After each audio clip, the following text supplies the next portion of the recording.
တပါးတည်းက73သိန်းနဲ့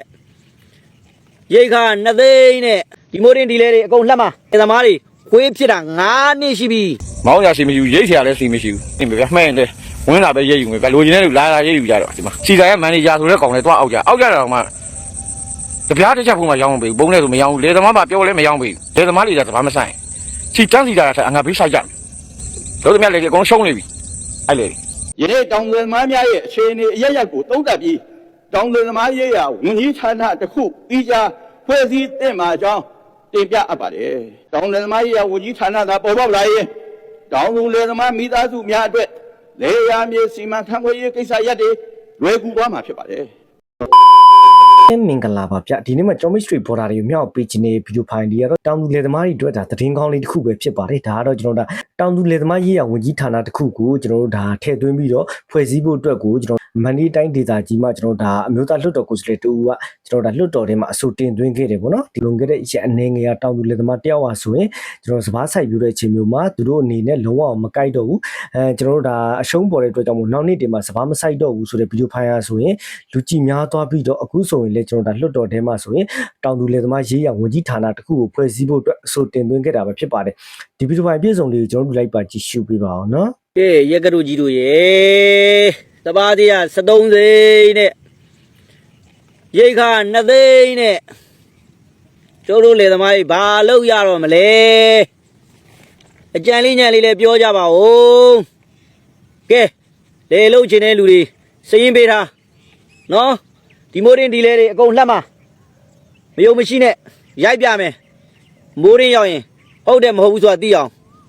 လေသမားတွေခွေးဖြစ်တာ9နှစ်ရှိပြီဘယ်လေးထွက်ပြီဗျာအခုမှထွက်တာမောင်းရရှိမရှိလို့မမောင်းအောင်ဗျ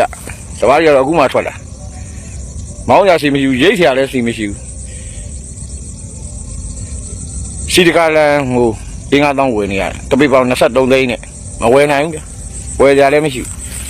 အခုထွက်တယ်ပဲဆိုင်ထိုင်ကြည့်နေပြီဗျမှန်တယ်ဝင်လာပဲရိတ်ယူမယ်ဗျလိုချင်တဲ့လူလာရိတ်ယူကြတော့ဒီမှာထွက်နေပြီကိုယ်လုပ်ငန်းကိုကိုလုပ်တဲ့ကောင်တွေကဟိုလူအောက်ကြဒီလူအောက်ကြစီဆိုင်ရဲ့မန်နေဂျာဆိုတဲ့ကောင်လည်းတွားအောက်ကြတော့မှတပြားတစ်ချက်ဖို့မှရောင်းမပေးဘူးဘုံနဲ့ဆိုမရောင်းဘူးလေသမားပါပြောလဲမရောင်းပေးဘူးအဲ့တော့ဘာဖြစ်လဲဗျပြစ်ထားလိုက်ဒါပေမဲ့တခုတော့ရှိတယ်ဗျမြန်မာပြည်မှာစီတန်းစီရတဲ့အထက်လေသမားတွေကဘာမဆိုင်စီတန်းစီရတဲ့အထက်အငါဘေးဆိုင်ကြဟိုစီတန်းစီရဘယ်တော့ခက်ခဲကြရမလားအားလုံးအမြင်ပဲဒီတန်ငါဘေးဆိုင်ကြအောင်မြန်မာပြည်မှာလေသမားတွေကလည်းမဆိုင်အဲ့တော့မဆက်လို့ကြဘာလောက်ကမှလည်းရှေ့ဆက်ပြီးတော့လို့တမလည်းအကုန်ရှုံးနေပြီအဲ့လေထွက်သမားတပါဘယ်လောက်ထွက်ရှုံးပြီရှေ့ဆက်က2သိန်းခွဲတဲ့လေသမားတွေတော့ကတော့ပို့ဆိုးတော့ခင်ဗျာကားစီးနိုင်တဲ့ကောင်ကစီထည့်ပြီးကားစီးလို့ရသေးတယ်ဗျကားမစီးနိုင်လို့ဘွားထက်ရှုံးနဲ့လုံးပြီးလုံနေရတဲ့ကောင်တွေကစီလေးတကားလဲနှစ်ကားလဲတော့တောင်းဝယ်လို့မရဘူးခင်ဗျားတို့မြန်မာပြည်နော်ကျုပ်တို့မြန်မာပြည်ကတော်တော်ဆိုးသွားပါတယ်လေးစားပါသောပြည်ထောင်စုလွှတ်တော်နိုင်ကကြီးခင်ဗျာကျွန်တော်ကတော့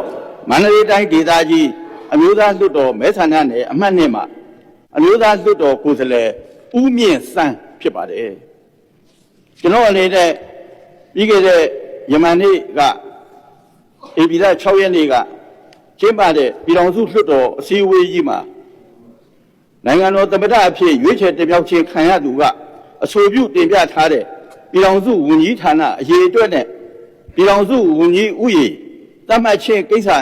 များတင်ပြရမှာဝန်ကြီးဌာနများပြည့်စုံစွာပါဝင်တော်လဲကျွန်တော်တို့နိုင်ငံရှိကျေးလက်လေးတောင်သူလယ်သမားမိသားစုများအားကုစားပြုသော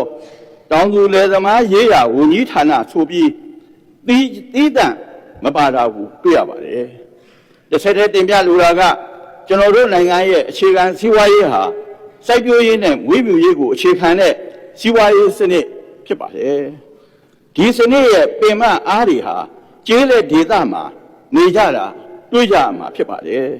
မြန်မာနိုင်ငံရဲ့ကျေးလက်ဒေသတောင်သူလယ်သမားမိသားစုများဟာ90%ခန့်ရှိတာကိုတွေ့ရပါတယ်အဲ့ဒီတောင်သူလယ်သမားမိသားစုတွေက80%ဟာစိုက်ပျိုးရေးလုပ်ငန်းကိုအဓိကထားစိုက်ပျိုးသူများဖြစ်တာတွေ့ရပါတယ်အဲ့ဒီတောင်သူလယ်သမားမိသားစုတွေစိုက်ပျိုးထုတ်လုပ်လိုက်တဲ့သီးနှံများဟာပ ပြည်တွင်းအသေးသေးထုတ်လုပ်မှုတန်ဖိုး GDP ရဲ့25%ပင်ရှိကြောင်းတွေ့ရှိရပါတယ်။အဲ့ဒီလိုပြည်တွင်းရှိနိုင်ငံသားများစားဝတ်နေရေးနဲ့ပြည်ပပို့ကုန်အဖြစ်နိုင်ငံသားငွေရရှိရေးကိုတောင်လွင်သမားများရဲ့ယနေ့လူမှုစီးပွားရေးဘဝအခြေအနေကိုကြည့်ရင်ဝင်ငွေနေပါခြင်းတောင်သူစိုက်ပျိုးသီးနှံများဈေးကွက်မတည်ငြိမ်ရေးစိုက်ပျိုးရေးနည်းပညာမလုံလောက်ခြင်းခိမိသောမျိုးစေ့များမရရှိခြင်းလက်မှုလေယာကိုသာအားကိုးနေရခြင်းငွေအရင်းအနှီးရရှိရန်အခက်အခဲရှိခြင်းနှစ်ရှည်နှစ်လချင်းငွေများမရရှိခြင်းတောင်လယ်သမားတို့ရဲ့အခွင့်အရေးကိုအကာအကွယ်ပေးမှုအားနည်းနေတာကိုတွေ့ရမှာဖြစ်ပါတယ်။နိုင်ကကြီးခင်ဗျာအစိုးရအဆက်ဆက်တောင်သူလယ်သမားများနဲ့ပတ်သက်တဲ့ဥပဒေမျာ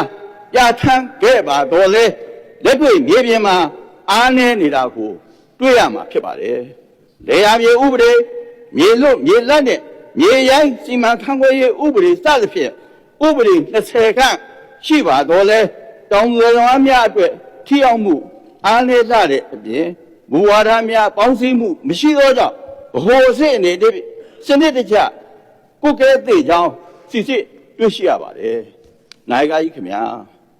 နိုင်ငံတော်ဖွဲ့စည်းပုံအခြေခံဥပဒေအခန်း1နိုင်ငံတော်အခြေခံမူများအခန်းပုံမှန်23ပါ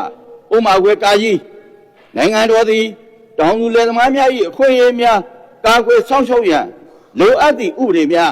းပြဋ္ဌာန်းဆောင်ရွက်မည်ဥပမာခွဲခါဝေးစိုက်ပျိုးထုတ်လုပ်သည့်ကောက်ပဲသီးနှံများတည်တည်မျှတသည့်တန်ဖိုးရရှိစေရန်ကူညီဆောင်ရွက်မည်ဟုပြဋ္ဌာန်းထားပြီးဖြစ်တဲ့အတွက်ယနေ့တောင်သူလယ်သမားများရဲ့အခြေအနေအရရက်ကိုသုံးသပ်ပြီးတောင်သူလယ်သမားရေးရာဝန်ကြီးဌာနတစ်ခုပြီးခြားဖွဲ့စည်းသင့်မှာကြောင်းတင်ပြအပ်ပါတယ်။နိုင်ကကြီးခင်ဗျာတောင်လယ်သမားရေးရာဝန်ကြီးဌာနသာပေါ်ပေါက်လာရင်တောင်သူလယ်သမားမိသားစုများအတွက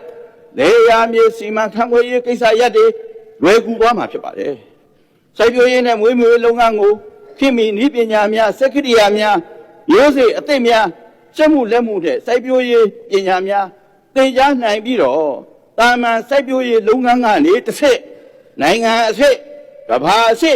်စားနာရိတ်ခါထုတ်လုပ်တဲ့နိုင်ငံအဆင့်ကိုတက်လှမ်းမှာဖြစ်ကြောင်းကျွန်တော်တို့ယုံကြည်ပါတယ်။နိုင်ကကြီးခင်ဗျာတောင်လယ်သမားရဲ့ဝန်ကြီးဌာနကိုပြီးခြားဖွဲ့စည်းပြီးပြည်ထောင်စုဝန်ကြီးတူကဦးစီးဆောင်ရွက်သင့်မှာကြောင်းတင်ပြလိုပါတယ်။ဒီလိုမှမဟုတ်ရင်ဝန်ကြီးဌာနမဖွဲ့စည်းနိုင်သေးတဲ့ကာလအတွင်းမှာတောင်သူလယ်သမားတို့ရဲ့ကိစ္စအဝဝကိုပြီးခြားဆောင်ရွက်ပေးနိုင်ဖို့အတွက်စိုက်ပျိုးရေးမွေးမြူရေးနဲ့ဆယ်မြောင်းဝန်ကြီးဌာနမှာတောင်သူလယ်သမားရေးရာဦးစီးဌာနတစ်ခုအဖြစ်ဖွဲ့စည်းပေးသင့်မှာကြောင်းတိုက်တွန်းတင်ပြရင်းနှိကုံချုပ်ရပါတယ်ခင်ဗျာဟုတ်ကဲ့ကျွန်တော်ပြည်ပိုင်လေးကဒီလောက်ပါခင်ဗျာဒါတော့ကျွန်တော်တို့เนาะဒီတောင်သူလယ်သမားတွေနဲ့ပတ်သက်ပြီးတော့တောင်သူလယ်သမားရေးရဝန်ကြီးဌာနတစ်ခုကိုဒါဖွဲ့စည်းတင်ကြောင်းကိုလွတ်တော်ကိုယ်စားလှယ်တယောက်ကဒါအဆိုပြုတင်ပြသွားတာပဲဖြစ်ပါတယ်ဒီသတင်းလေးကတော့ကျွန်တော်တောင်သူလယ်သမားတွေအတွက်အရန်ဟိုမှာဝန်သားစရာသတင်းလေးတစ်ခုလည်းဖြစ်ပါတယ်ဘာဖြစ်လို့လဲဆိုတော့ကျွန်တော်လွန်ခဲ့တဲ့ရက်အနေငယ်အောင်မှာတောင်သူလယ်သမားတယောက်ဟာဆိုရင်သူတို့စပားတွေစိုက်ပျိုးတဲ့အချိန်မျိုးမှာကျွန်တော်အမျက်တွေမကြံဘူးရှိတဲ့ပစ္စည်းတွေရောင်းချပေါင်နှံပြီးတော့ကျွန်တော်တို့ရင်းနှီးပြီးတော့ကျွန်တော်တို့ဒါစိုက်ပျိုးပေမဲ့ကျွန်တော်တို့ဒါဓာတ်မြေဩဇာဈေးတွေကြီးမှုကျွန်တော်စီဈေးတွေတက်မှုကြောင့်မို့သူတို့တွေကဆိုရင်နှစ်စဉ်နှစ်တိုင်းလိုအရှုံးနဲ့ပေါ်တယ်ပေါ့နော်ကျွန်တော်ဒါစပားတွေစိုက်တဲ့ချိန်မျိုးမှာကျွန်တော်ဒါပေါင်းသက်ဆေးဘူးတွေကျွန်တော်ဓာတ်မြေဩဇာဈေးတွေကအဆမတန်တက်ပြီးတော့ကျွန်တော်တို့စပားပေါ်လို့ပြန်ရောင်းတဲ့ချိန်မျိုးမှာစပားဆိုရင်ကျွန်တော်ဒါကုန်သည်တွေရဲ့ဈေးနှိမ်ပြီးတော့ဝယ်ခြင်းကိုခံရတယ်ပေါ့နော်စပားဈေးတွေကဆိုရင်ကျွန်တော်တို့ရာသီပေါ်ချိန်မှာအရန်ဟိုမှဒါကြပြီးတော့ကျွန်တော်တို့ကုန်တယ်လက်ထဲရောက်သွားပြီးတော့ကျွန်တော်တို့စံဒီပြန်ထုတ်လုပ်တဲ့ချိန်မျိုးမှာဆိုရင်စံစည်းတွေကြတော့တက်တယ်ပေါ့နော်ဒါကြောင့်မို့လို့တောင်သူတွေကဆိုရင်နောက်နှစ်တွေမှာဒီလိုစပားတွေမစိုက်တော့ဘူးဆိုတဲ့ဗီဒီယိုဖိုင်ရဆိုရင်တော်တော်လေးကိုမှလည်းလူကြည့်များပြီးတော့သတင်းသမားတွေအားလုံးကလည်းဒီကိစ္စကိုပြန်လည်ပြောကြားတာကိုလည်းတွေ့ရတယ်နောက်ပြီးတော့ကျွန်တော်တို့ဒါအစိုးရဌာနတွေကိုလည်းသတင်းသမားတွေအနေနဲ့ဒါတင်ပြလာတာတွေ့ရတဲ့အတွက်ကြောင့်မို့လို့အခုလို့ဆိုရင်ကျွန်တော်ဒါလွတ်တော်ထဲမှာပါဒီအကြောင်းကိုဆွေးနွေးနေပြီဆိုတော့ကျွန်တော်တောင်သူလယ်သမားတွေအတွက်တကယ်မှသတင်းကောင်းတစ်ခုလည်းဖြစ်ပါတယ်ဒီလိုမျိုးဝန်ကြီးဌာနတာပေါ်ပေါက်လာမယ်ဆိုရင်တော့သူတို့ရဲ့အခက်အခဲတွေသူတို့ရဲ့စိုက်ပျိုးမဲ့ကဏ္ဍတွေကိုသူတို့ဒါတင်ပြနိုင်မယ်ပေါ့နော်ကျွန်တော်ဝန်ကြီးဌာနအနေနဲ့ဥဆောင်ပြီးလုပ်မယ်ဆိုရင်တော့တောင်သူလယ်သမားတွေအနေနဲ့ဒါနောက်နှစ်တွေမှာအခုထက်ကောင်းတဲ့အစီအစဉ်တွေကိုပို့ပြီးတော့ရရှိနိုင်တယ်လို့ကျွန်တော်ကထင်တယ်ပေါ့နော်အခုကြည့်ရှုနေတဲ့ကျွန်တော်မိတ်ဆွေတွေလည်းဒီဗီဒီယိုဖိုင်နဲ့ပတ်သက်ပြီးတော့ဒီမျိုးဆက်ချက်လေးလည်းဒါ comment မှာဝင်ရောက်ပြီးတော့ဆွေးနွေးအကြံပြုသွားလို့ရပါတယ်နောက်တဲ့ဗီဒီယိုမှာကျွန်တော်ပြန်လည်ဆုံတွေ့ကြမယ်နော်